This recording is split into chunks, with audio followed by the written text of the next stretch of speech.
राज्यात शिक्षकांनी एक संप जो आहे तो पुकारलेला आहे. एक दिवसीय शाळा बंद करून त्यांच्या मागण्या ज्या आहेत त्या मांडलेल्या आहेत. खरं तर कोल्हापूरमध्ये सुद्धा शिक्षक जे आहेत ते मोठ्या संख्येने जमा झालेले होते आणि पदोन्नती असेल, SIR असेल, BLO असेल, असं अशैक्षणिक जे काम जे आहेत ते जे लावलं जातं त्याच्याच विरोधात हा कुठेतरी एक एल्गार जो आहे तो पाहायला मिळाला होता. काय नेमक्या आंदोलनातून मागण्या काय होतात? शासनाची दडपशाही चाललेली आहे, ती दडपशाही पुढे थांबली पाहिजे.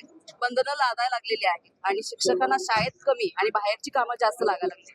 TET सारखा प्रश्न शिक्षण तज्ञ रिटायर म्हणतात की शिक्षकांना ती सक्ती नको आहे, कारण प्रत्यक्षात फील्डवर काम वेगळं असतं आणि TETचे जे प्रश्न आहेत ते स्मरणावर आधारित आहे. आणि काही ठिकाणी अशा महिला शिक्षिका किंवा शिक्षक आहेत की शिष्यवृत्ती परीक्षेमध्ये त्यांनी 20-25 मुलं आणलेली आहेत आणि ती शिक्षक जर नापास झाले असतील तर TET ही योग्य आहे का असा विचार शिक्षण तज्ञांनी मांडूनही शासनानं याच्यावर कुठलाही उपाय न करता सक्ती केलेली आहे आणि त्यावर आधारित परवाची जी पदोन्नती झालेली आहे संध्याकाळी 5 नंतर जिल्हा परिषदेमध्ये झालेली आहे आणि कुठलाही पुरावा किंवा कुठलीही यादी डिक्लेअर न करता ही झालेली आहे.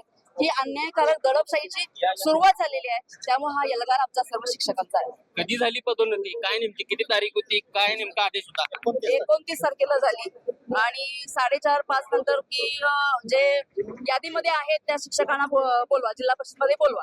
पण यादीमध्ये कोण आहे, किती नंबरला यादी आहे, काहीही कुणाला माहित नसताना संध्याकाळी 5 नंतर ही जर प्रोसेस चालत असेल तर ही योग्य आहे का? कार्यालयीन वेळ आपलं काय सांगते? कार्यालयीन वेळेनंतर ही प्रोसेस झालेली आहे. म्हणजे अशी दडपशाही इथं चाललेली आहे. हे कुठं थांबलं पाहिजे. शिक्षकांना मुलांसोबत राहू दे यासाठीचे आजचे आंदोलन आहे. मग या पदोन्नतीमध्ये नेमकी कशी केली गेली? कारण काय आर्थिक गैरव्यवहार वगैरे काय झालेला आहे का? ते आता तुम्ही शोधायचंय. पण काय तुमच्यापर्यंत काय माहिती? आमच्यापर्यंत काही चाललं नाही तर तुम्ही शोधायचंय.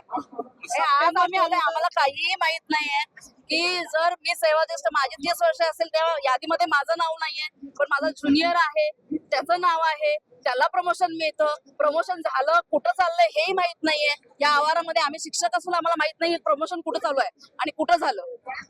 झालं कसं करे काय मीडियाही शोधायचं आहे की कुठेतरी दडपशाही थांबली पाहिजे असं आमचं आव्हान आहे. पण तुम्ही याचा काय नेमका तपास, काय तक्रार कोणाकडे केली आहे का? ही जी पदोन्नती झाल्या त्याबाबत काय गेलेलो आहे आम्ही, कोर्टामध्ये गेलेलो आहे, कोर्टात सुरू आहे.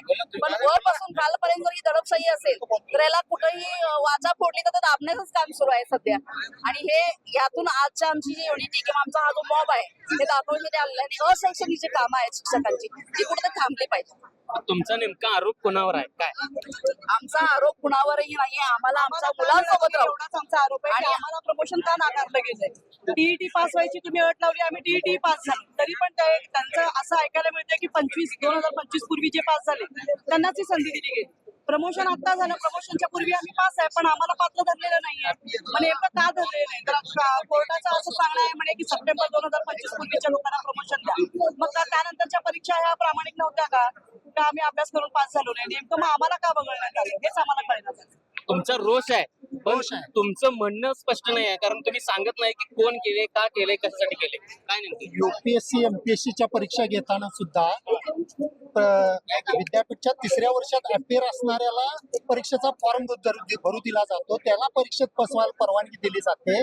आणि इथं मात्र 19 पूर्वी सेवेत आलेल्या आणि 25 पूर्वी TET पास असलेल्या लोकांनाच फक्त प्रमोशनला बोलवलं. खरं म्हणजे 25 नंतर शासनानं परीक्षा घेतल्या, त्यामध्ये ते लोक पास झाले, त्यांना सुद्धा त्यामध्ये का समावेश करून घेतलाय हा एक संशोधनाचा मुद्दा आहे.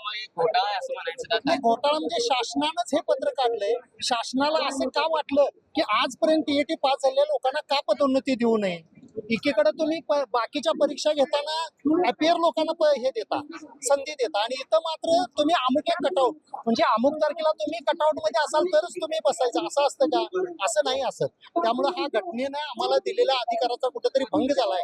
हे निश्चितपणे यामध्ये शासनाने दुरुस्ती करावी आणि तात्काळ सेवा ज्येष्ठतेनुसार हा निर्णय द्यावा. मला असं म्हणायचं आहे की सुप्रीम कोर्टानं 28 पर्यंत आपल्याला संधी दिली आहे. मग 28 पर्यंत संधी दिलेली असताना तुम्ही आजच कसं म्हणताय तुम्ही टीईटी पास असाल तरच तुम्हाला पदोन्नती देऊ? आमचं असं म्हणणं आहे की आम्हाला तुम्ही अट घालून संधी द्या, आम्ही पास नाही झालो तर आमचं पदोन्नती काढून घ्या. आणि आम्ही हे खरं आहे का? याच्यामध्ये एक आर्थिक गैरव्यवहार सुद्धा केला जातो, हे खरं आहे का? नाही, यामध्ये आमच्याशी अशापर्यंतच्या बातम्या कुठल्या आलेल्या नाही. तुमचे शिक्षक म्हणतात बऱ्यापैकी. नाही, कोण म्हणत असेल तर त्यांनी ते पुराव्यानिशी सादर करावं आणि ते तुमचं नाही म्हणणं की आर्थिक आम्ही गैरव्यवहार यामध्ये होत असं म्हणू शकत नाही आर्थिक व्यवहार गैर झालेत आणि अशी कुठल्याही प्रकारची बातमी आमच्यापर्यंत आली नाही. मग काय नेमके खरं अशैक्षणिक सुद्धा कामं लावली जातात, काय नेमकं असतं? आता BLO सारखं काम आहे किंवा आता SIR आहे, तर शाळेचं कामकाज चुकवून किंवा डावलून या ठिकाणी काम करावं लागतं. आता मग मुलांना जर आपल्या ठरलेली तासिका, ठरलेला कालावधी, ठरलेला अभ्यासक्रम जर आपण पूर्ण करू शकत नसेल तर त्याला आपण खऱ्या अर्थाने शिकवतो का, त्याला न्याय देतो का, हा या ठिकाणी प्रश्न पडतो. आणि बरीचशीच अशी अशैक्षणिक कामं, जनगणना आहे, निवडणूक आहे, BLO आहे, कुठलंही शासकीय असणं, कुठलंही परिपत्रक आले की ते शिक्षकांच्या माध्यमात आणायचं आणि त्यामुळं शिक्षकांना मुलांना शिकवण्याचं अध्यापनाचं काम बाजूला राहिलेलं आहे. दुसरी गोष्ट अशी आहे की आज बऱ्याचशा शाळेमध्ये पुरेसे शिक्षक नाही आहेत आणि जे शिक्षक आहेत त्यातले काही BLO ला जातात, काही SIR जनगणनेला जातात. अशा पद्धतीचं प्रत्येक शिक्षकाची विभागणी झालेली आहे आणि वर्गच्या वर्ग रिकामे पडतायत. मग शासनाला हे दिसत नाही का? खऱ्या अर्थानं विद्यार्थ्यांना आपण न्याय देतो का? आणि ह्या संदर्भात पालकांनी सुद्धा जागरूक होणं गरजेचं आहे. आता या पदोन्नतीचा एक विषय मांडला होता, मला त्या संदर्भात सुद्धा एक बोलायचं आहे की जे TET झालेली मुलं आहेत त्यांना तुम्ही पदोन्नती देता आणि 20-25 वर्ष ज्यांना अध्यापन केलेलं आहे, ज्याला अनुभव आहे, त्याला त्या ठिकाणी पदोन्नती नाही. मग या ठिकाणी प्रश्न निर्माण होतो, एक TET ची परीक्षा पास झालं म्हणजे तो गुणवंत शिक्षक झाला का, की 20-25 वर्ष ज्या शिक्षकांना अनुभव घेतला त्याच्यावर गुणवत्ता नाही का, हाही या ठिकाणी प्रश्न पडतो. काय पुढे कसं असणार आहे आंदोलन, काय करणार? आंदोलनामध्ये जर हा शासनाने वेळीच मागण्या आमच्या मान्य केल्या नाहीत, अशैक्षणिक कामं त्यांनी बाजूला केली नाहीत, आम्हाला फक्त शिकवू द्या, या आमच्या सगळ्या शिक्षकांची मागणी आहे. आणि हे जर झालं नाही तर आम्ही बेमुदत शाळा बंदचा इशारा या ठिकाणी आम्ही देणार आहोत. नक्कीच हे सगळे शिक्षक आहेत खरंतरी आक्रमक पद्धतीनं भूमिका मांडताना पाहायला मिळतात. कारण म्हणजे पदोन्नतीचा विषय असेल, SIR असेल, अशा पद्धतीचं काही अशैक्षणिक कामं जी आहेत ती लावली जात आहेत. त्यामुळे गुणवत्ता जी आहे ती शिक्षणाची ढासळू शकते, अशा पद्धतीच्या प्रतिक्रिया या सगळ्यांच्या पाहायला मिळतात. शासनाने याकडे लक्ष द्यावं अशीच मागणी या सगळ्यांची आहे. विशाल पुजारी, NDTV मराठी, कोल्हापूर.